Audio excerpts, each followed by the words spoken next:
Welcome back to another Gaming Memories video.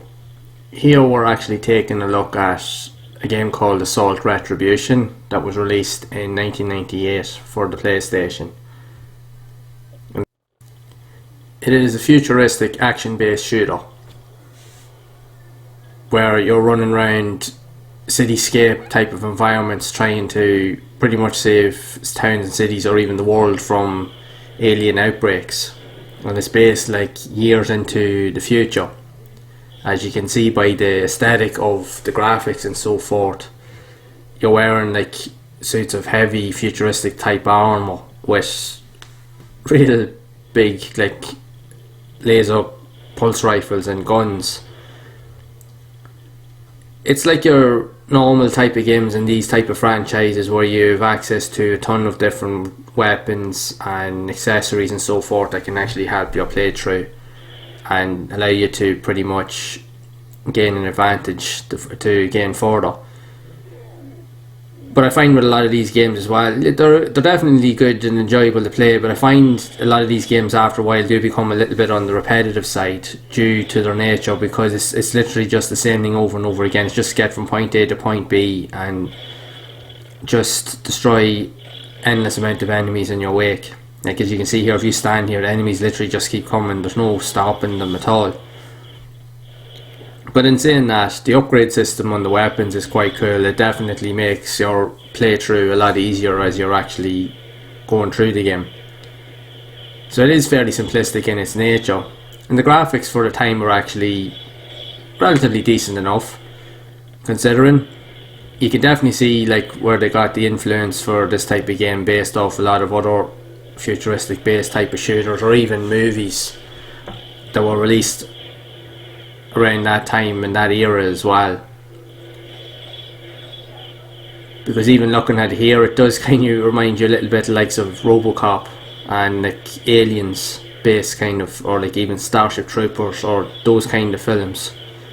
It definitely has that overall vibe to it, and it's a quick and easy game to pick up, and it's fast paced, so you'll definitely have a bit of fun with it. But again, after a while it can probably become a wee bit repetitive for some. But again, you have access to two characters, a male and a female character, each with their own kind of attributes and different types of weaponry. And the good thing about this game here is as well is you can actually play two player as well, so it adds to that play factor of it as well. It will also allow you to literally get through your playthroughs just a little bit faster as well if you want to play it with a mate or whatever. Now essentially it's not actually a bad game. I actually had a bit of time actually playing with this. Now I'd never actually played this now way back years ago. I had seen it like on store shelves, but I never actually went any way to actually buy it. But I played it recently and it's actually quite enjoyable. I got through the first couple of levels with relative enough ease. There was a few difficult parts, I will admit, like especially the changing of the camera angles compared to the likes of games on modern systems where you can use the analog controls and you can go in different directions, and depending on the button combinations it's a lot easier, whereas with these old games, even though they tried to do the same thing, they were kind of a little bit harder, a little bit more difficult to try and master because the button combinations weren't as fluent. So if you screwed up on changing your weapon or so forth, or you ended up picking the wrong weapon, it could actually make or break your progress as well, and you could end up dying for no reason as well. But again, it's like everything else. A lot of these games here, that's where modern games always tend to kind of make up for where these games kind of lacked, basically, and especially in the simplest of things. But it is interesting to see the progress and how things change over time. So they always kind of had to start with these type of games anyway, to give you kind of an idea as to how things have actually changed. As you're playing through the game, like you fight a different range of enemies and so forth, and again, like say there, different types of enemies will pop out at different points. Some enemies are easier to kill than others, some will actually take a bit longer to kill.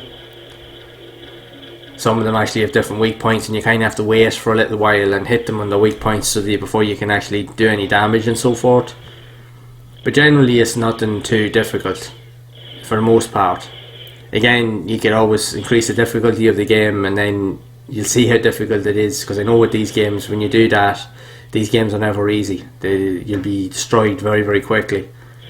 But again, it's a fun game. I actually enjoyed it for the time I actually put into it.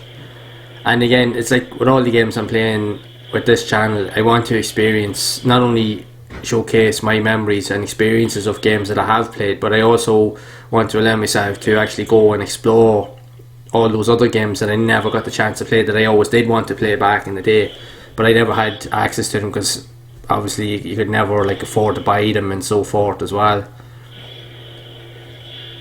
It's just now is a good opportunity to explore and experience all these type of games, and truth be told, there's a lot of hidden gems. There's a lot of really, really good games, I will admit, that's actually on the PlayStation that I never actually played, and I'm only getting to experience them now, and it's only now I get to see how good some of these games really are. Again, you're playing games that probably aren't as good, but the way I see it is I don't like to really be negative when it comes to specific games on the platform, because even if a game isn't as great as some others, I will still always be willing to give it a go, because even with all the games that aren't as good, there's always something in those games that always is kind of unique, and you can always take some sort of positive from it, because it'll do something a little bit different than no other game does. So that's what I always liked about the PlayStation, because it was definitely an era for experimentation with games. Plus as well, there's just something about the likes of the old school 32-bit, the blocky style of graphics as well.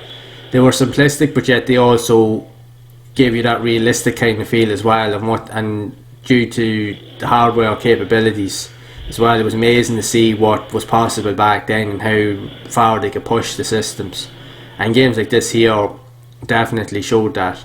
Now I know it is very similar to a lot of other games that I've actually played on the system, a lot of like action based run and gun shooters and so forth as well, and there's a lot of really good ones I met on the platform, but it's still a really good game. That's the same like with the PlayStation 1, pretty much it was the complete console, because it had a unique array of games that literally catered for any type of player that was available. If you were a casual player, you had games to suit you for that. If you were into your racing games like I am, which as you know I do cover a lot on the channel because I just am obsessed with cars, it has any amount of racing games. And even with no videos I'm putting out, and even with more recent videos, I'm getting to experience games that I never actually got to play in the system. There's racing games out there that I didn't even know existed, like in Japan and so forth, but you never knew about them because again, the language barrier. You couldn't understand the language, and you didn't know the names, and you couldn't even know that they existed for the most part. It's only now that I've actually started to go and looking, and when I'm looking to do videos and stuff like that, you're finding these games are actually popping up, and some of these games are actually fantastic, and I never would have been aware of them only for all having a look. I just happened stumbling across them. So when I do find them, the best thing, the way I see it, is to do a video on it, because at least that way then I can see it in action and everyone else can see it in action, because there may be games here that I'm covering that you may not have seen either, and that's the whole point of all this.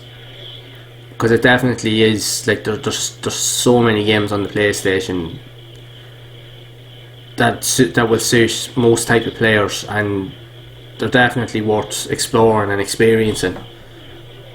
So my goal literally is to get, like I said, to share my memories on the games that I'm playing, but also to show you games that you may not have been aware of either. Because like I said, there's so many. I can't believe how many games is out there, and the more videos I do, the more games I seem to find.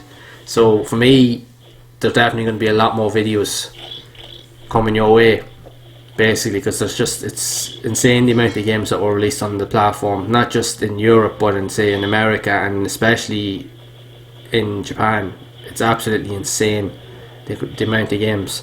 Some really, really good games as well. I know some of the games can be difficult to play due to the language barrier, but they're still playable, and some of them are actually really, really good. And I've actually played some excellent racing games that weren't even possible to play back in the day, and now you can get access to them, which is absolutely fantastic now with modern technology and systems and so forth. So it's definitely no excuse to give them a go. So that's where I'm definitely going to be doing more videos on those type of games as well, because it's insane the amount of games that are actually out there. It's absolutely crazy. And this here game is no different, because this was one of the games I never played back in the day as well. I had played a lot of these type of shooter games and I actually really enjoyed them, and they do vary in difficulty.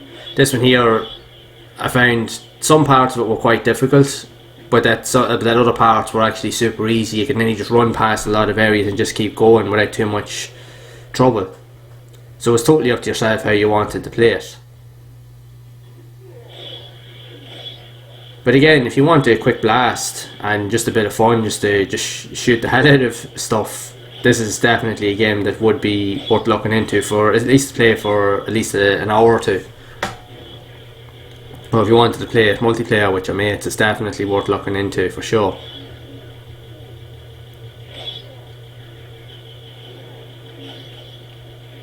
Even if it is a little bit like basic in terms of what it offers, but it's still not a bad game.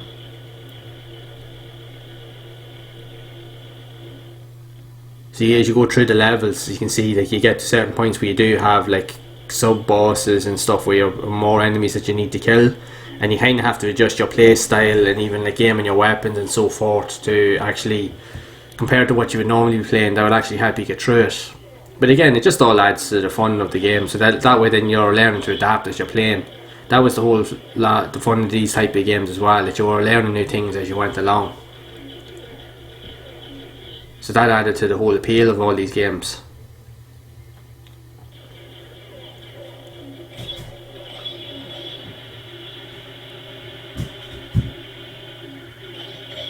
So this here's one of the end level bosses again. You just have to, it's just like most games, you just have to do damage, and then you just have to, there's only certain points that you can do damage on and hit the weak spots, and then after a while you'll get through it no problem.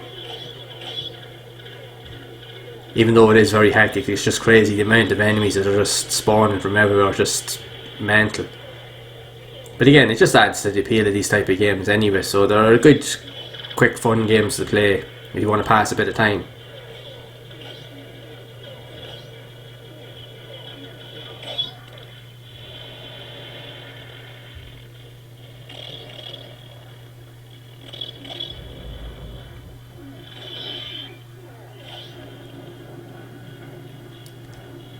So that's it for this video now of Assault Retribution. And if you have enjoyed it, make sure to leave a like on the video. Also hit that subscribe button and turn on the bell icon to be updated of future videos, as I will be exploring other games like this on the PlayStation. And until next time, keep playing those classic games and also keep those gaming memories alive.